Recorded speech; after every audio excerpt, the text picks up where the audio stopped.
रवि लामिछाने आधी हो, तुफान हो, सैलाब हो, रवि लामिछाने एउटा जलजला हो, रवि लामिछानेलाई समाप्त पार्छु भन्नेहरू इतिहासमा आफै समाप्त भएका छन्। रवि लामिछानेको बेग रोक्नुपर्छ, उनको पखेटा काट्नुपर्छ भनेर देशी विदेशी घटिया षड्यन्त्रकारीहरू अहिले सल्लाह लगाइरहेको तपाईँले देखिरहनु भएको छ। रवि लामिछानेको मुद्दा फास्ट ट्र्याकबाट टुङ्गाएर छिटोभन्दा छिटो रवि लामिछाने यदि प्रधानमन्त्री हुनुहुन्थ्यो भने अबको चुनाव परम्परागत संसदीय चुनाव होइन, सांसद छान्ने चुनाव होइन, प्रत्यक्ष निर्वाचित कार्यकारी राष्ट्रपति वा प्रधानमन्त्रीको चुनाव उहाँले गर्नुहुन्थ्यो। नम्बर 1। तेस्रो कुरो, भ्रष्टाचारीहरू 25 जना भ्रष्टाचारीहरूको फाइल खोलेको हुनाले आज रवि लामिछानेलाई रगतको आँसु बगाउन अभिशप्त बनाइएको वा भइदिएको भए 25 होइन 2500 को फाइल खोल्न सक्थ्यो। रविको पार्टीमा बसेर मुखमा राम बगलीमा छुरा भएका 2-4 जना सेलिब्रेटी सांसद र पात्र महिला पात्रहरू पुरुष पात्र छन्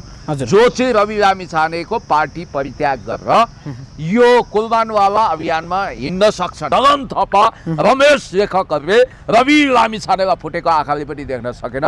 म्याडम आरजुको इसारामा उनीहरूले रवि लामिछानेमाथि केस लगाए। यदि रवि लामिछाने प्रधानमन्त्री हुन्थे भने नि उनले शक्तिशाली भ्रष्टाचार विरोधी आयोग बनाउँथे या त अख्तियारलाई नै बलियो बनाएर लान्थे। रवि लामिछानेले सहकारी लुटेर करोडौं रुपियाँ कमाए भनेर गगन थापाले भनेका होइनन्। प्रमाण केही छैन। अहिले त सम्पत्ति शुद्धिकरण गरे हुन्छ, हिजोको सरकारले पनि गर्न सकेन, आज पनि गर्न सकेका छैनन्। त्यसकारण अर्को कुरो, रवि लामिछाने आफै सहकारी खोलेर आएको होइन, तपाईँलाई थाहा छ। तपाईँले भन्नुभयो होइन रवि लामिछानेमाथि अत्याचार भएको छ, यो मान्छेले दुःख पायो। फेरि अर्को इन्टरभ्यू पनि हेरेँ मैले अस्ति भर्खर कता दिनुभएको रहेछ, ए यो सहकारी पीडितहरूको पैसा खाएर रवि लामिछाने बसेको भनेर दोहोरो कुरा गर्नुभएको छ। सुशीला कार्कीज्यूले अब एउटा काम गर्नु भने तपाईँको नाम इतिहासमा लेखिनेछ। त्यो के भने तपाईँ न केवल प्रधानमन्त्री मात्रै हो, तपाईँ त पूर्व प्रधान न्यायाधीश हो। तपाईले तथ्यसङ्गत विधिसम्मत ढङ्गले यो मुद्दालाई छिटोभन्दा छिटो टुङ्ग्याउने गरी कानुनी प्रोसेस चाल्नुहोस्। स्वाभिमानमा अगाडि बढेको देश जनता विकास समृद्धिको लागि यो बदुवा चटाइमा गुन्द्रीमा बसेर भ्रष्टाचार र अपराध विरुद्ध शून्य सहनशीलताको नीतिसहित अगाडि बढेका पात्रहरू। रवि लामिछानेका मुद्दाहरू 4-5 वटा अदालतमा जिउका त्यो राख्ने, उहाँलाई पूर्वपक्षमा लामो समय लाने, यो बाबा धरौटीमा उहाँले मुद्दा गर्न नपाउने अवस्था हुन्छ। काहीँ बन्दा राम्रो निकास भनेको सुशीला कार्कीज्यू तपाईँ आफ्नो वचन पूरा गर्न नसकेको हुनाले 5 दिनमा भ्रष्टाचारलाई नियन्त्रण गर्छौँ भन्नुभएको थियो, त्यो पनि सक्नु भएन। चुनाव गर्न सक्ने छाँटकाट पनि छैन, त्यसैले तपाईले राजीनामा दिनुभयो। टिओबी आतंक मच्चेको छ। के हो यो टिओबी भने? ल प्रश्न पार्दै हाम्रो दर्शकहरूलाई हेरिरहनु भएको छ, के हो यो टिओबी भने? टिओबी भने टिबेटियन ओरिजिन ब्लड। के हो यो? के गर्छ यसले? त्यो भनेको रहेछ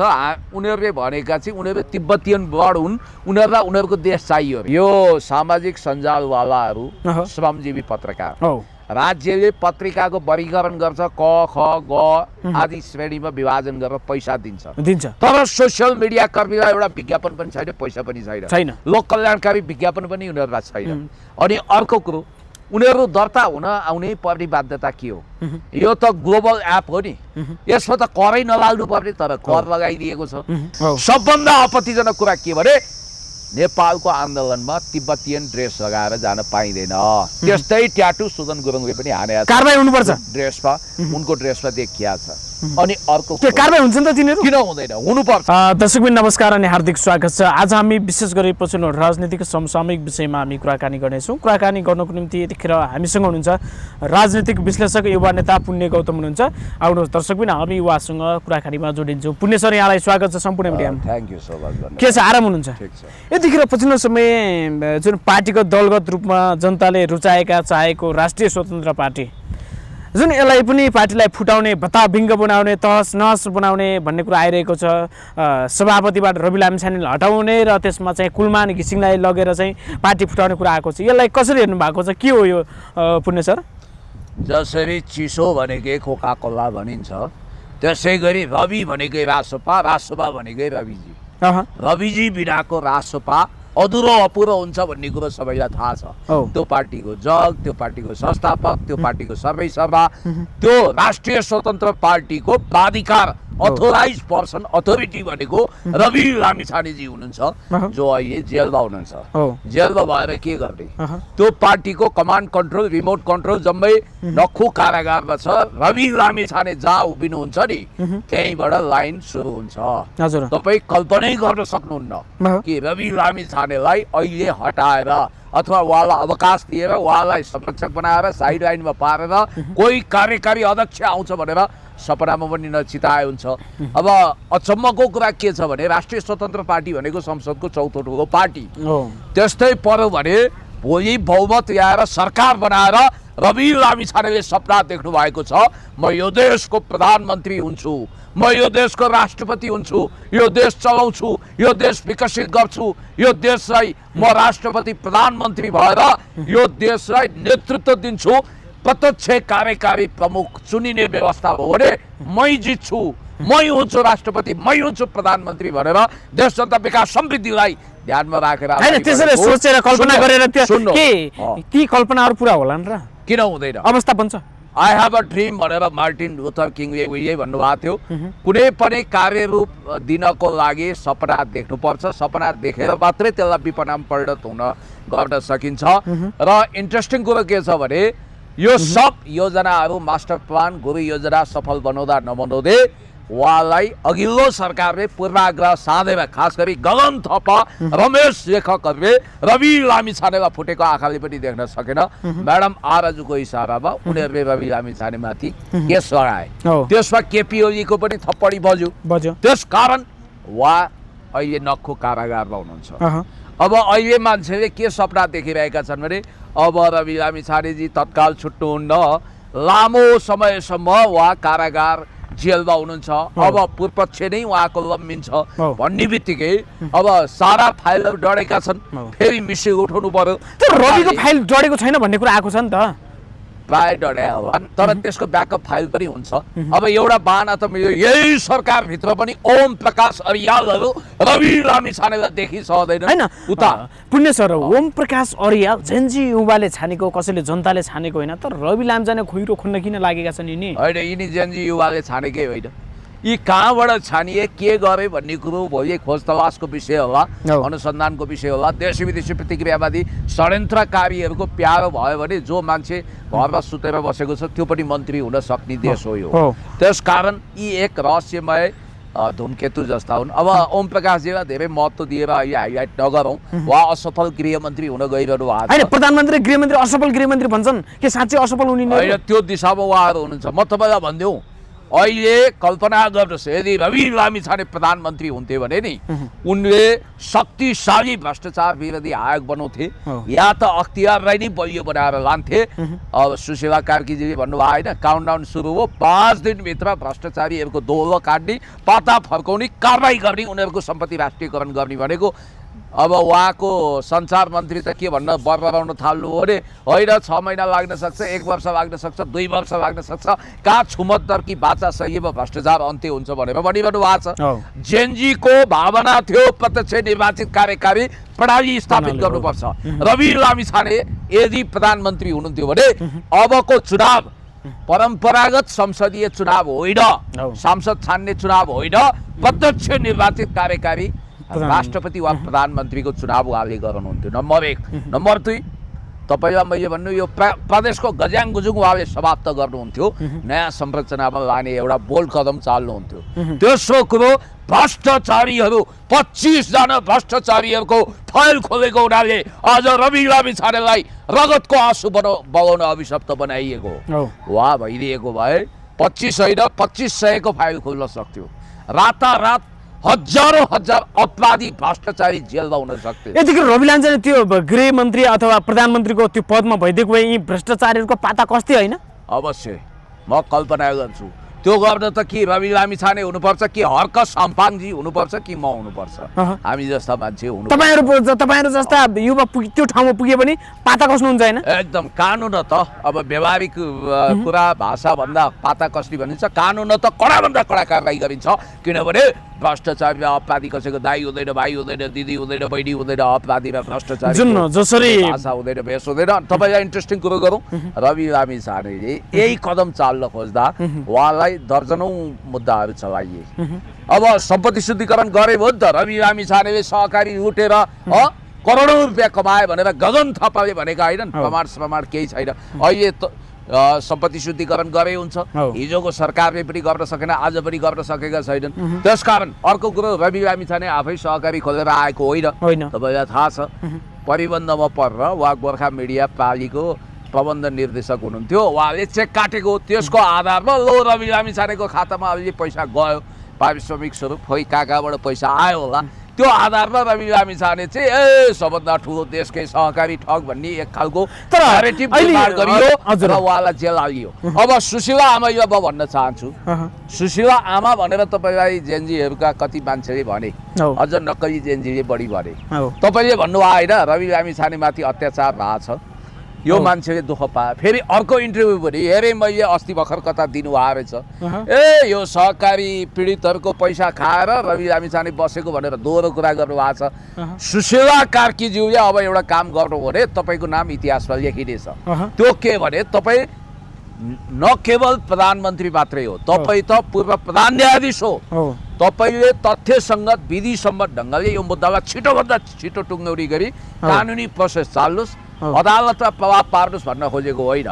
तपाईँले सहजीकरण गरेर रवि लामिछानेको मुद्दा फास्ट ट्र्याकबाट टुङ्ग्याएर छिटोभन्दा छिटो, म त चाहन्छु, मेरो त आमाको मावली हो, मेरो बुढो मावली हो, त्यसकारण म चाहन्छु यो मुद्दा छिटोभन्दा छिटो टुङ्गियोस्। रवि लामिछाने बाइज्जत रिहा भएर यो देशमा प्रत्यक्ष निर्वाचित कार्यकारी भयो भने पनि उहाँ चुनिने अवसर मिलोस्, नभए परम्परागत संसदीय चुनाव हुन्छ भने पनि उहाँलाई प्रधानमन्त्री हुने अवसर जुटोस्। अहिलेको प्रपञ्च तपाईँले हेर्नुभयो, अब बालेन शाहले रवि लामिछानेको ईर्ष्या गर्ने भए, उनी पार्टीले फुटाउने षड्यन्त्र हुँदैछ अरे। अहिले पछिल्लो समय बालेन शाह पुरै बन्दै गएपछि राष्ट्रपाललाई पनि बाँकी नछोड्ने भन्ने कुरा आएको छ। अब यो गृहमन्त्रीसँग सेटिङ गरेर हुनसक्छ, यो सुदन गुरुङ भन्ने एकजना अर्को टपर यहाँ छन्, तिनीहरूसँग सेटिङ गरेर रवि लामिछाने विरुद्ध एउटा माहौल खडा गर्न चाहिरहेको देखियो।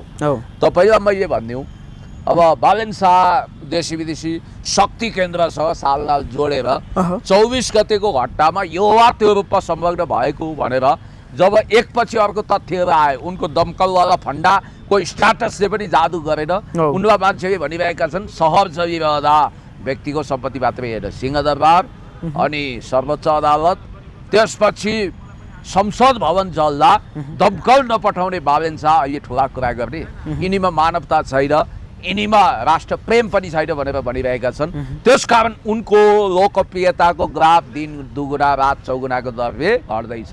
हैन, गृहमन्त्री ओम प्रकाशजीले चाहिँ रवि लामिछाने र बालेन शाहको पनि तुलना गर्नु भएको थियो के, त्यो बेकारका कुरा हो होइन। अब हेर्नु त, बालेन शाहले जुन नेतृत्व ल्याऊ भन्दाले लिन आँट गरेन, तर रवि भइदियो लिन्थ्यो होला, किन के नेतृत्व गर्ने आँट छैन बालेनमा? हर्क साम्पाङ वा रवि लामिछाने भनेको कसैको मोलाइजा गरेर आएको होइन, उनीहरू वास्तवमा आफ्नो पौरखमा स्वाभिमानमा अगाडि बढेको देश जनता विकास समृद्धिको लागि यो बदुवा चटाइमा गुन्द्रीमा बसेर भ्रष्टाचार र अपराध विरुद्ध शून्य सहनशीलताको नीतिसहित अगाडि बढेका पात्रहरू हुन्। मैले त निकट भविष्यमा के देखेको छु भन्ने सम्भावना, बरु हर्क साम्पाङ र रवि लामिछाने सके पार्टी एकता गरेर जान्छन्, नभए पनि उनीहरूले कार्यगत एकता गर्छन्। श्रम संस्कृति पार्टी जन्माइसक्नुभयो हर्क साम्पाङले, त्यसो भएको हुँदाखेरि स्पष्ट रूपमा तपाईँलाई म भन्न चाहन्छु, रवि लामिछानेलाई सदाको निम्ति जेलको 4 दिवारमा कैद गर्न सम्भव छैन। ट्याङ्करबाट जसरी पानी ओसारेर सप्तकोशी रीतिँदैन नि, रवि लामिछानेको आलोचना गरेर उहाँको कदघट्टीवाला छैन, स्पष्ट हुनुहोस्। अनि अर्को कुरो, अब रवि लामिछाने आँधी हो, तुफान हो, सैलाब हो र रवि लामिछाने एउटा जलजला हो, त्यसकारण रवि लामिछानेको बेग रोक्नुपर्छ, उनको पखेटा काट्नुपर्छ भनेर देशी विदेशी घटिया षड्यन्त्रकारीहरू अहिले सल्लाह लगाइरहेको तपाईँले देखिरहनु भएको छ। म ठोकेर किटेर भन्न चाहन्छु, आजको मितिमा रवि लामिछाने जसले मान्छेता भएको व्यक्तित्व, ओरेटरी पनि त्यतिकै राम्रो छ। अब तपाईँले अघि सङ्केत गर्नुभयो, रवि लामिछानेको राष्ट्रपाललाई सिद्धाउन खोजिँदैछ। अब पहिलो दिवा सपना देउसै निधाएर लाटो कोसेरले जस्तो दिवा सपना के देख्न छोड्नुहोस् भने रवि लामिछानेलाई पदबाट बेदखल गरेर कुलमान घिसिङ राष्ट्रपाको अध्यक्षको कुर्सीमा बस्न कानुन त मिल्दैन। किन मिल्दैन भने उहाँको त पार्टी सञ्चालन गरे अनुभव छैन उहाँ कुनै जिल्ला कमिटीमा बसेको पनि हामीलाई थाहा छैन उहाँ कर्मचारी हो टेक्नोक्राट हो ब्युरोक्राट हो होला उहाँले उज्यालो नेपालको सपना साकार बनाउनु भयो as a bureaucrats as a technocrats उहाँले राम्रो भूमिका खेल्नु भयो म मान्छु र तर अहिले पनि बत्ती त झ्याप्प गएको छ हिजो हितेन्द्र देवजीलाई गाली गर्न नथाक्नेहरू आज कुना किन पसेका छन् त्यसको विषयमा पनि जवाफ दिनुपर्छ जस्तो मलाई लाग्छ अब अर्को कुरो होइन पछिल्लो समय जुन बालेन शाहले कुलमान घिसिङले राष्ट्रसभामाथि आँखा गाड्नुको कारण के होला सिधा चर्चा हुनुको कारण के होला सिधा छ रवि लामिछाने प्रत्यक्ष निर्वाचित कार्यकारीको चुनाव भयो भने पनि राष्ट्रपति वा प्रधानमन्त्री जित्न सक्छन् रवि वा हर्क वा बरु हामी जस्ता पात्रहरू आउन सक्छौँ तर उनीहरूको सम्भावना चाहिँ खस्किँदै गयो मैले तपाईँलाई भनौँ अहिले प्रत्यक्ष निर्वाचित कार्यकारी प्रमुखको चुनाव हुन्थ्यो तर बालेन शाहको लोकप्रियता हिउँझै पगिएको हुनाले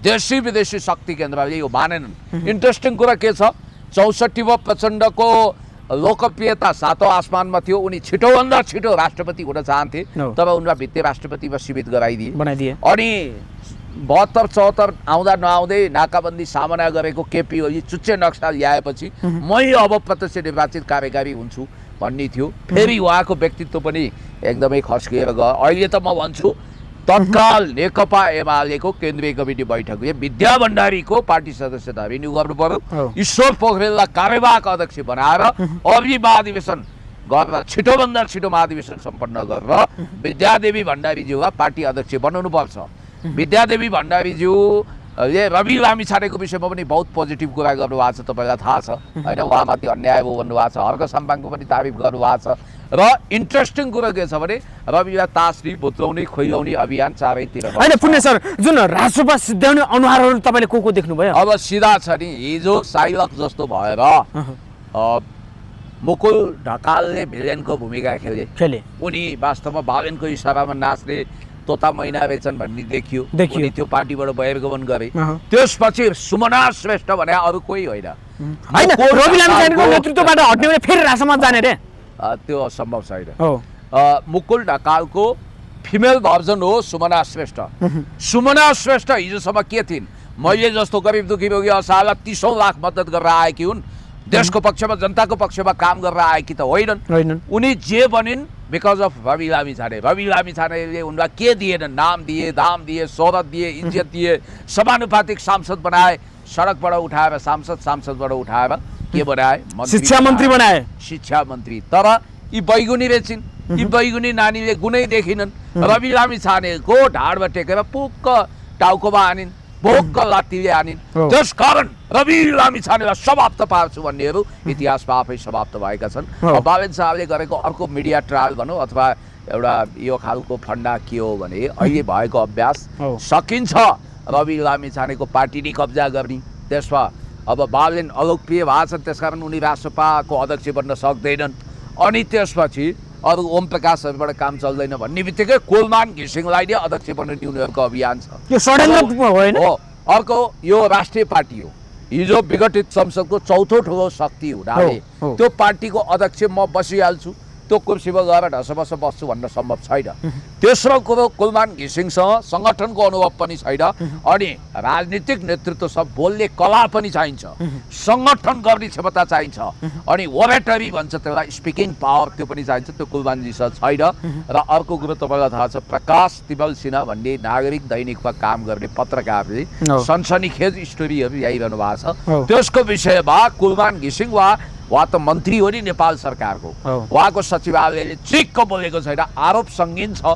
उहाँले के भन्नुभएको छ भने कुलमान घिसिङले यो मैले भने आइन प्रकाश तिमल सिन्हाले लेखेको स्ट्याटस हजारौँले सेयर गरेका छन् उहाँ पहिला नागरिक दैनिकको पत्रकार पनि उहाँले के भन्नुभएको छ भने कुलमान घिसिङले 90 करोडको घर अमेरिकामा कसैको नाउँमा गुम्बा व्यवस्थापन समितिको अध्यक्षको नाउँमा किन्नुभयो को मलाई थाहा छैन र त्यसपछि त्यो घर फिर्ता गर्न उहाँलाई महाभारत पर्यो अब त कागज पनि ल्याउँछु भन्नुभएको छ कुलमान घिसिङज्यू मौनम सम्मति लक्षणम भनेर नबस्नुहोस् हामी चाहन्छौँ यो समाचार अफवाहपूर्ण होस् यदि त्यस्तो सङ्गीन आरोप झुटो हो भने तपाईँले तत्काल खण्डन गर्ने र उहाँलाई साइबर क्राइम वा मानहानिमा मुद्दा किन हाल्नु भएन चुप लाग्नु भनेको त चुपचाप स्वीकार्नु सभा हो। त्यस कारणले गर्दाखेरि मलाई जहाँसम्म लाग्छ कुलमान घिसिङको मुद्दाहरू पनि अख्तियारमा थियो।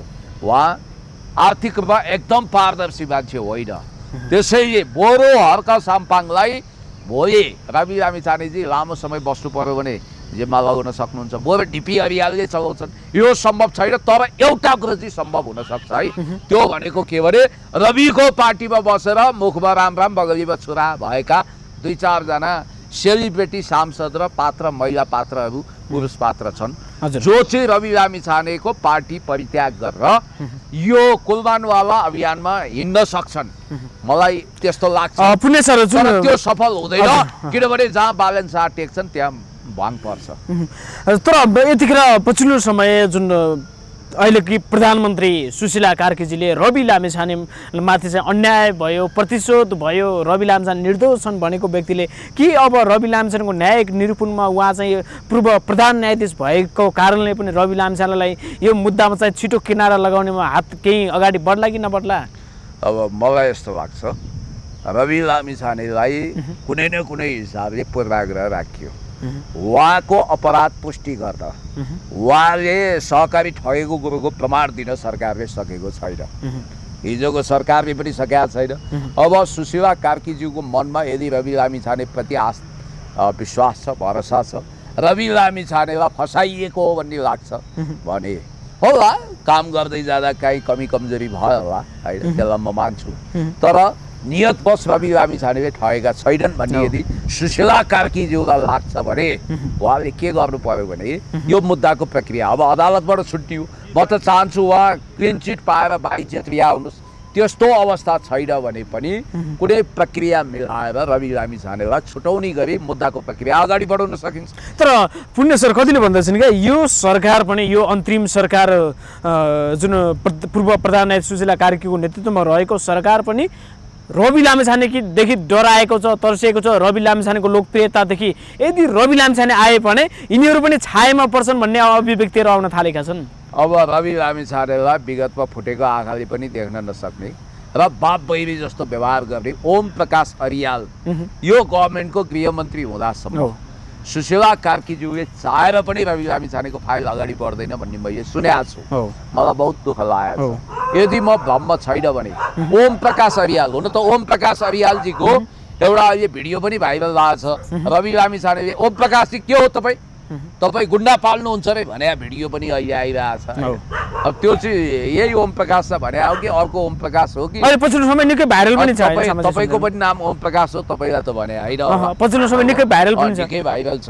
त्यसैले म के विश्वास गर्छु भने रवि लामिछानेका मुद्दाहरू 4-5वटा अदालतमा जिउका त्यो राख्ने, उहाँलाई पूर्वपक्षमा लामो समय लाने। यो बाबा धरौटीमा उहाँले मुद्दा गर्न नपाउने अवस्था हुन्छ काहीँ? उहाँलाई तत्काल अदालतले विवेक पुर्याउनु पर्यो।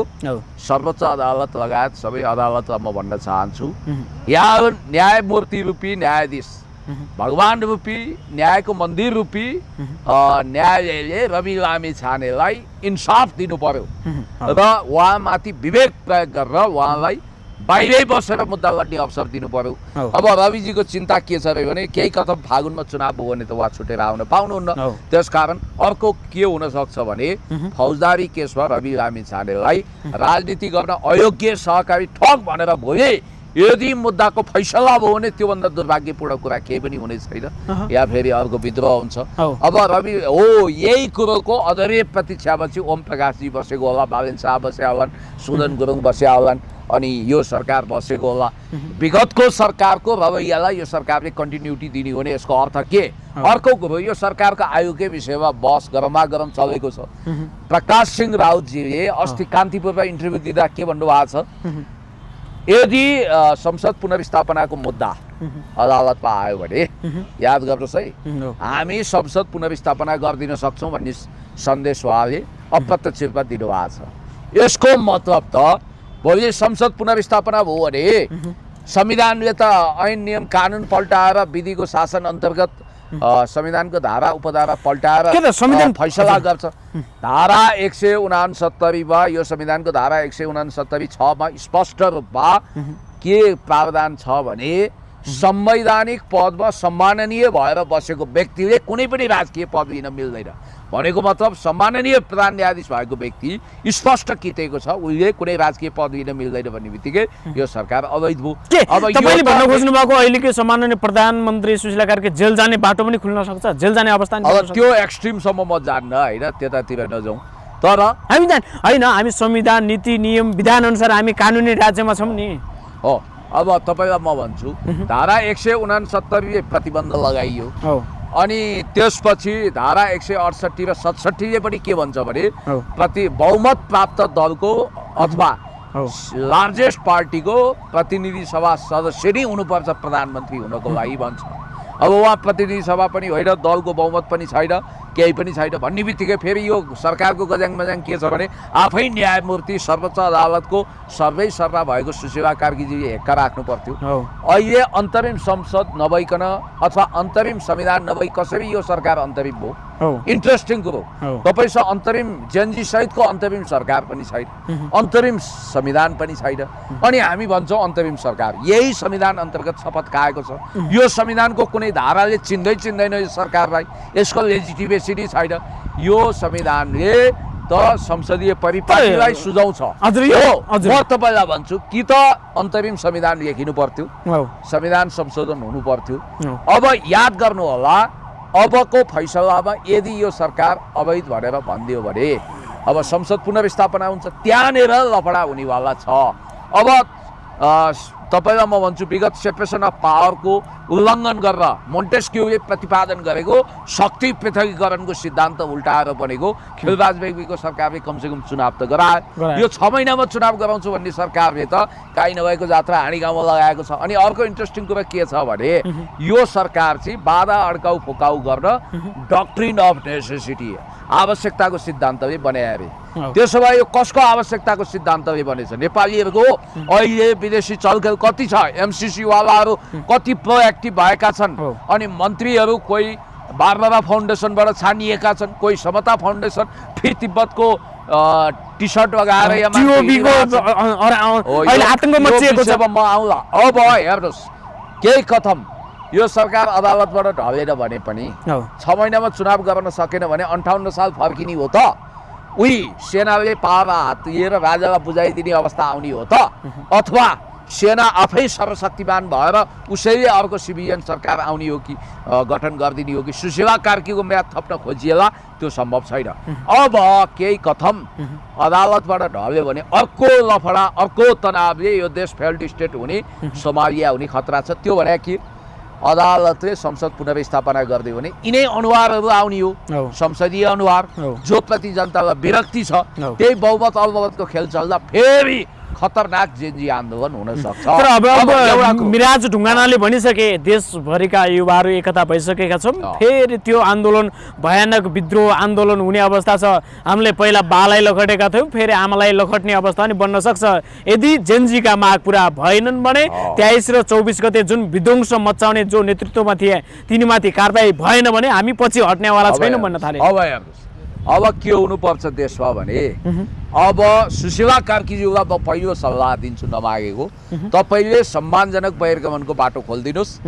तिहार आउँदैछ, भाइटिका लगाइदिनुहोस् भाइहरूलाई दाइहरूलाई, मजाले भाइटिका लगाएर राजीनामा दिनुहोस्। यो सरकारको औचित्यता होइन, राजीनामा दिनुपर्ने अवस्था बनिसक्यो। किनभने अचाकली वैदेशिक चलखेल भयो। अर्को कुरो यो देशलाई $100 मिलियन ऋण भार बकाउने उहाँहरूले प्रपञ्च गर्दै हुनुहुन्छ। एडिबीबाट सफ्ट लोनको नाउँमा नेपालीहरूको ढाड सेक्ने गरी राष्ट्रिय अर्थतन्त्र त खलबलिया छ। 52 खर्बको क्षति भएको छ जेनजी मोभमेन्टको नाममा होइन। असली जेनजीले त्यसरी तोडफोड गरेको होइन। तपाईँ हामी जहाँ बसेका छौँ यो क्षेत्र, यहाँ भित्रको सरकारी भवन, यो पाशुपत क्षेत्रको सरकारी भवन सबै डढाइदिए। यस्तो यो नक्कली जेनजीहरू जो जेनजी नै होइन अपराधीहरू त्यहाँ घुसपैठ भएको छ। अब यो गृहमन्त्री कसरी असफल हुनुभयो भने प्रहरी महानिरीक्षक आइजी साहबलाई सलाम छ, नमस्ते छ। उहाँले कमसेकम गिर्न लागेको प्रहरीको शिर उठाउनु भएको छ। गृहमन्त्रीले भनेको उहाँले के भन्नुभयो? गृहमन्त्रीज्यूले हामीले अनुसन्धान गरेर समाएका अपराधीलाई छोडिदिनु भयो। हेर्नु, नक्कली जेनजीहरू कानुनभन्दा माथि छैनन्। यो गुरुङ को तपाईँको फ्री तिब्बत मुभमेन्टको उसको ट्याटु खोपिएको छ। यो विषयमा म अहिले आउँछु। सबभन्दा राम्रो निकास भनेको सुसेवा कार्कीज्यू, तपाईँ आफ्नो वचन पुरा गर्न नसकेको हुनाले 5 दिनमा भ्रष्टाचारीलाई नियन्त्रण गर्छौँ भन्नुभएको थियो, त्यो पनि सक्नु भएन। चुनाव गर्न सक्ने छाँटकाट पनि छैन, त्यसैले तपाईँले राजीनामा दिनु पर्यो। अदालतबाट यो सरकार ढल्यो भने त्यसको विकल्प के हो भने जेएनजी सहितको अन्तरिम संसद बनाउनु पर्यो। त्यसपछि अन्तरिम संविधान लेखिनु पर्यो। त्यो अन्तरिम संविधानमा नयाँ सरकार गठन गरेर अनि नयाँ सरकारले परम्परागत संसदीय होइन कार्यकारी प्रमुखको चुनाव गराउनु पर्यो, प्रत्यक्ष निर्वाचित। भ्रष्टहरूको सम्पत्ति तर कार्यकारी पनि अभिशाप बन्न सक्छ हाम्रो देश नेपालको लागि भन्ने कुरा छ नि त हैन। अब यो यताउता यो जे गरे पनि तपाईँको घरमा बिजुली जोड्नु पनि अभिशाप हुन सक्छ नि कहिलेकाहीँ, किनभने त्यो त आफैमा विस्फोटक हुन्छ। यस्ता काइते रकमी कुरा गर्दा हुँदैन। अब कार्यकारीमा नगई नहुने भएको छ हैन। कतै कार्यकारी प्रमुख बनाएपछि कतै ल्यान्ड दुर्जेको कहानी सुनाइरहेका छन्, कतै देशै अरूको अहिलेका शासकहरू देख्नु भएको छैन। अहिले कहाँ कुन जसकलबाट आएको यो सरकारले देश र जनताको निम्ति काम गरेको छ। विगतको सरकारले के एकदम राम्रा जे काम गरेको थियो र त्यसैले मलाई जहाँ लाग्छ हैन जे नेपाली भन्न त पाएका छन्, भोलिका दिन त्यही नेपाली नै बेच्दै भने बाबा अहिले त नक्कली जेनजीमा समावेश गरेर क्याबिनेट विस्तार गर्ने तयारी पनि भइरहेको छ। असली जेनजी त कहाँ छन्? यी गुरुङ भाइ हिजोसम्म कहाँ थिए हैन? फ्री तिब्बतको पैसा लिएर बाबा फाउन्डेसनबाट परिचालित भएर हुन्छ। अब जहाँसम्म त्यो फ्री तिब्बतवाला टी सर्टवाला हैन ठिक छ त्यहाँ एकछिन मलाई। तर 23 र 24 गते जुन ती युवामा ती 12-13 वर्षका युवा जसरी दमन गरे ती दमनकारीहरूलाई पक्राउ गर्नुपर्छ कि पर्दैन? अवश्य 23 गतेका सरकारी दमनकारीलाई पनि पक्राउ छानबिन गर्नु। तर पक्राउ गर्ने हिम्मत आर किन गर्दैन? 24 गतेकोलाई पनि पक्राउ गर्नु पर्यो, सबैलाई पक्राउ गर्नु पर्यो। अपराधी कसैको दाइ हुँदैन भाइ हुँदैन मैले भनेको छु। अर्को कुरो पूर्व सांसद कृष्णबहादुर महरा पक्राउ परिसकेपछि त्यतिखेर जुन 23 र 24 गते नेतृत्वमा रहेका सरकारमा रहेका ओलीजी रमेश लेखक सिडिओ लगायत निकै आतंकित भएका छन्। अब हाम्रो हातमा हतकटी लाग्छ कि तर्सिएका छन् भन्ने अवस्था छ। होइन अब जो दोषी छन् तिनीहरूलाई छोड्ने कुरा हुँदैन, उनीहरूलाई कारबाही गर्नुपर्छ। कृष्णबहादुर महरालाई पक्राउ गर्नुको कारण के होला? यो अहिले यतिखेर उनी अब अदालतमा तारिख धाइरहेका छन्, किन यसरी आतंकित मचाइरहेको छ? महराप्रति मेरो पहिलो शब्द हो बिचरा कृष्णबहादुर महरा। उनलाई उनको पार्टीले पनि अहिले संरक्षण गरेका छैन। उनको श्रीमती पनि बितिन्, उनको गर्लफ्रेन्ड भनिए कि त्यो त्यतिखेर उनलाई फसाउन अथवा उनलाई यो हालतसम्म ल्याउन प्रयोग भयो कि गगन थापाले एमसीसी टेबल नगरेपछि महरा सिटिङ सभामुख थिए। त्यसकारण एमसीसी टेबल नगर्नु र चाइनिजसँग मित्रता कायम गर्नु नै महराको पतनको मुख्य कारण हो भन्छन् मान्छे। तर म भन्छु महरा दुधे धोएको होइन होला, उनको पनि छोराछोरीले सही लाइन लिएन, कता कता के थियो होला। यस्तो त धेरै मान्छे संलग्न भएका छन्। तर घानमा परे महरा। म यो महरा पहिलोचोटि जेल पर्दाखेरि दिल्ली बजार कारागारमा भेट्न पनि गएको थिएँ हेर्नुहोस्। तपाईँलाई एउटा इन्ट्रेस्टिङ कुरो के गरौँ भने प्रचण्डले पनि पछिल्लो समय वास्ता गर्न छोडे, उनको स्वास्थ्य पनि खस्कियो। अब महराको कुरा के होला त्यो भोलि देखा जाएगा। तर महरा भू राजनीतिक चेपमा परे, तानातानमा परे। अब प्रचण्डजीकै विषयमा पनि एकजना एआइजी साहबले रिटायर भएको आफूलाई काबिल अनुसन्धान अधिकृत भन्ने देवेन्द्र सुवेदीजीले एउटा पोडकास्टमा गएर के भन्नुभयो भने प्रचण्डको घरमा दुईटा शब्द छ, 2 करोड पनि भन्नुभएको छ। 2 ट्रक भन्नुभएको छ। 2 ट्रकमा 2 करोड मात्रै होइन, अरब जति पैसा हुन्छ होइन, अरबौं पैसा ओसार्ने काम भयो रे हैन, त्यत्रो पैसा थियो होला। अब कतिले त 7 ट्रक भने के भने अब एकजनाले उहाँले अब देवेन्द्र सुवेदीजी राज्यको एआइजी भनेको आइजी पछिको सम्मानित पदमा पुगेको व्यक्ति। अब उहाँले इन्टेलिजेन्सको सूचनाको आधारमा भनेको हो कि हचुवामा भनेको भोलिको दिनमा देखि हैन कतिले भन्दैछन् चर्चित हुनको लागि भाइरल हुनको लागि टिआरपी को लागि गरेको भन्छ। म तपाईलाई भन्छु अब 2 ट्रक पैसा पोलिट ब्युरो उहाँको पार्टीको एकदमै शक्तिशाली व्यक्ति मन्त्री भइसकेका व्यक्तिको संरक्षणमा त्यहाँबाट गयो भन्ने बित्तिकै हुन त हिजो एउटा ट्रक समातिया थियो, त्यो समातिया ट्रकमा चरेस थियो कि गाजा थियो कि के थियो, अब जम्मैले यो प्रचण्डको पैसा हो भन्न थाले। त्यो ट्रक त तपाईले देख्नुभयो नि समातिया। अब दुईटा एंगल छ। एउटा राज्यको एआइजी भइसकेको प्रहरी एआइजी भइसकेका मान्छेले इन्टेलिजेन्स सूचनाको आधारमा यो कुरा गरेका हुन्, उनलाई परिपक्व सूचना थियो भनेर शङ्का गर्ने छन्। तर त्यसो हो भने उहाँले थाहा पाएपछि देन एन्ड देयर त्यो पैसा कहाँ गयो राज्यलाई किन सूचना दिनु भएन, पहिलो कुरो। दोस्रो चाहिँ होइन अब मिडियामा आउन चर्चित हुन उहाँले भन्नुभयो भन्नेहरू पनि छन्। अब यो दुइटै एङ्गल छ। म देवेन्द्र सुवेदीजीलाई म प्रचण्डजीलाई भन्न चाहन्छु, यदि यो कुरा झुटा हो भने जसरी कुलमान घिसिङले झुटा हो र म मानहानिमा जान्छु भनेका छैनन्, त्यसकारण कति मान्छेले कुलमानजीलाई शङ्का गरे अमेरिकाको घर 90 करोडवाला फन्डामा। यसै गरी प्रचण्डले पनि यदि यो कुरा झुटो हो भने देवेन्द्र सुवेदीमाथि केस गर्नुपर्छ। किनभने उहाँ त पेन्सन खाने व्यक्ति हो नि, पेन्सनर हो नि राज्यको भन्नाले उहाँ फेरि मसिनो सूचनाहरू लिने मान्छे हो। उहाँले यो सत्य तथ्य जानकारी राख्नुपर्छ। अफवाह र भ्रम हो भने उहाँमाथि कारवाही हुनुपर्छ। यो कुरा साँचो हो भने प्रचण्डको सम्पत्ति शुद्धिकरण हुनुपर्छ।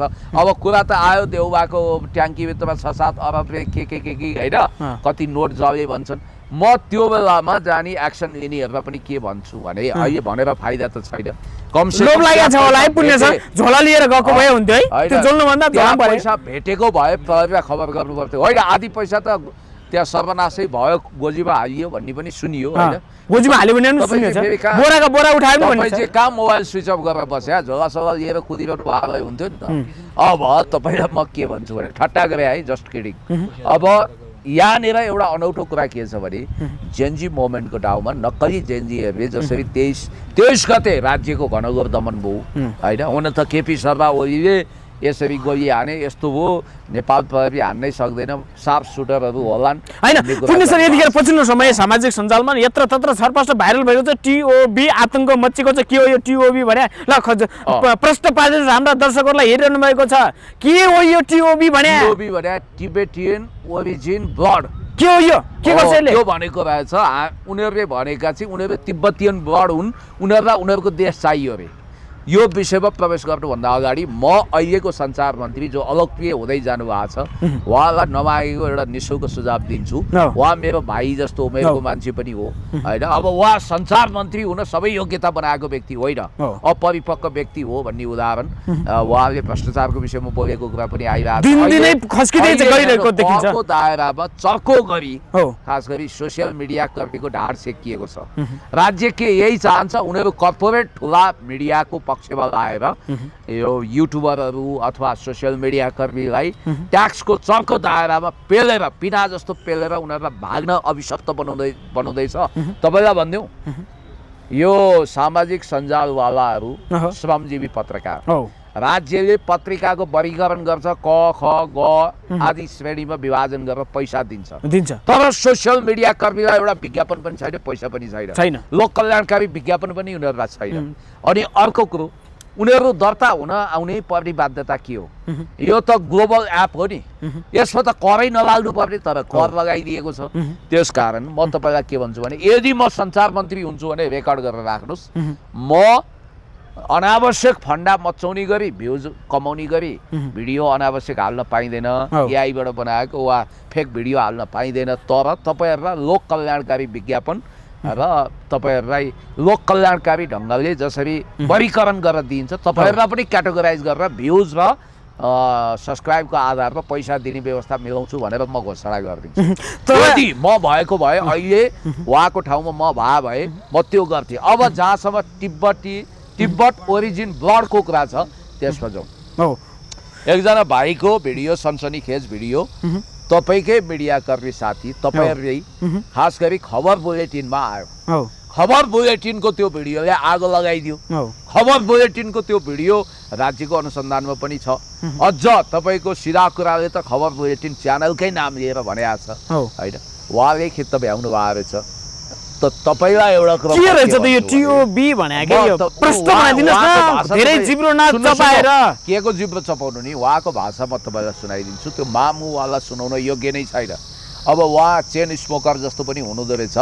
अनि एउटा भिडियो चाहिँ भाइरल भएको छ, एक ठाउँमा उहाँ आउनुहुन्छ, बुलेट बाइक रोकेको हुन्छ, छेउमा एउटा अलि त्यस्तै जङ्की केटा बसेको हुन्छ, उसले पेस्तल दिन्छ, उनी चट्ट पेस्तल हाल्दा अनि उनी हिँड्छन्। त्यसलाई धेरैले के भन्यो भने जेनजी मोमेन्टभित्र साफ सुटरको रूपमा उनी घुसपैठ गरे हो। यिनीहरूले हतियार चलाए भन्ने छ तर त्यो चाहिँ म्युजिक भिडियोको भन्ने आएको छ हो। त्यो वास्तवमा त्यो उनी जेन्जी मोमेन्टमा गएर त्यसरी पिस्तल भिरेर गएको थिएनन् त्यो मलाई थाहा भएन अनुसन्धानले बताउला अब अर्को कुरो के छ भने उनले पत्रकार दिवाकर शाहमाथि केस गर्दैछन् हो होइन दिवाकर शाहले उनको विषयमा धेरै तथ्यहरू न्युजहरू ल्याए त्यसकारण उनी केस गर्दैछन् अब उनको पिता पुर्खाहरू को तिब्बतीयन थिए उनले चाहिँ आफैले भनेका छन् उनी आदि तिब्बतीयन र आदि नेपाली उनले अब उनको बोल्ने शैली त एकदम रफ अनि केटाहरू डन शैलीमा बुटुङ टुङ टुङ बुलेट बाइक पड्काएर त्यहाँ जान्छन् उनले कासन दिन्छन् निर्देशन दिन्छन् सबभन्दा आपत्तिजनक कुरा के भने नेपालको आन्दोलनमा तिब्बतीयन ड्रेस लगाएर जान पाइँदैन त्यस्तै ट्याटु सुदन गुरुङले पनि हानेको छ कारबाही हुनुपर्छ ड्रेसमा उनको ड्रेसमा देखिया छ अनि अर्को के कारबाही हुन्छ नि त तिनीहरू किन हुँदैन हुनुपर्छ अनि अर्को कुरो नेपालको एकछिन नीति विरुद्ध फ्री तिब्बतको हैन जेन्जी उहाँले आह्वान गरेर आइदिनुस् भनेर बोलाए रे ए तेरिका आइदिनुस् भनेर जल्ला पनि भन्न सक्छन् जानी त अब नबोलाएको पाहुना हो कि आफै आन्दोलनकारी थाहा छैन तर उनी त आन्दोलनकारीको भेषमा थिए अनि अर्को कुरो मेरो देश चाहियो भनेका छन् उनलाई कुन देश चाहिने हो यो नेपाल हो नेपाल हामी सबैको उनले त त्यहाँ तिब्बतमा आएका रहेछन् यो भनेको नेपालको असंलग्न परराष्ट्र नीति पञ्चशीलता विरुद्धको ठाडो उल्लङ्घन हो यो नेपालको राष्ट्रियतामाथिको पार हो यो सुशीला कार्कीको सरकारले यस्तै मान्छेलाई प्रमोट गरिरहेको तपाईँले देख्नु भएको छ अब खुद सरकारमै बारबरा फाउन्डेसनका मान्छेहरू छन् त्यो बारबरा फाउन्डेसन भनेको बारबरा एडम्सले खोलेको फाउन्डेसन बेचारा बुढी बाउ अहिले छैनन् हो त्यो फाउन्डेसनले फ्री तिब्बतको लागि लगानी गर्छ समता फाउन्डेसन बारबरा फाउन्डेसनको हड्डी खाने मान्छे नै सरकारमा छन् भने यिनीहरूले के कारबाही गर्लान् त्यसैले मलाई जहाँसम्म लाग्छ यो गम्भीर चलखेल हो नेपालको राष्ट्रियतामाथि नेपालको national sovereignty territorial integrity independency विरुद्ध नेपालको असंलग्न परराष्ट्र नीति पञ्चशीलता विरुद्ध हामी चीनपट्टि पनि ढल्किँदैनौँ भारतपट्टि पनि कोल्टिँदैनौँ हामी कसैको प्रो वा एन्टी होइनौँ भन्ने एउटा स्पष्ट मान्यता लिएर हामी शीत युद्धकालदेखि अहिलेसम्म अगाडि बढेका छौँ तर यहाँनिर विडम्बना के भने ती भाइ जस्ता धेरै मान्छेहरू अहिले सल्लाह आए तपाईँलाई थाहा छ मन्त्री बन्ने अनुहार भनेर केही अनुहार अहिले सामने आएका छन् कोही अनुहार कस्ता छन् फ्री तिब्बतको लगानीमा डोनेसनमा तिब्बती धर्मशालामा भारतमा बसेर पढ्नेहरू छन् कोही मन्त्री भनेर हुन सक्ने मान्छे भनेर सम्भावना लागेका एकजना भाइ थियो यहाँ यसो रातमा चामल सामल बाँड्ने दाइ लाउन भनेर हार गुहार गर्थ्यो अहिले उही मन्त्री हुने भनेर कम्मर कसेर हिँडेको छ काहीँ नभएको जात्रा हानी गाउँमा उपसचिव ठुलो कि सहसचिव ठुलो थाहै छैन त्यस्ता मान्छे पनि मन्त्री त्यसैले मन्त्रीको गरिमा खस्क्यो हेर्नुहोस् तपाईँलाई म भन्छु मलाई पनि मन्त्रालयको अफर थियो तर राजनीति गर्नै नपाउने हेर्नुहोस् है राजनीति गर्नै नपाउने चुनाव उठ्न नपाउने भन्ने बित्तिकै मैले टाटा बाई बाई गरे अब कुनै यो सरकारको आयु लामो म देख्दिनँ यो सरकार पछिको स्वतन्त्र निष्पक्ष प्रमुख कार्यकारीको चुनाव गराउने सरकार भ्रष्टाचारी विरुद्धको सरकार बन्यो भने त्यसपछि म जान्छु हस् समय संवादको लागि यहाँलाई धेरै धेरै धन्यवाद ल थ्याङ्क यू सो मच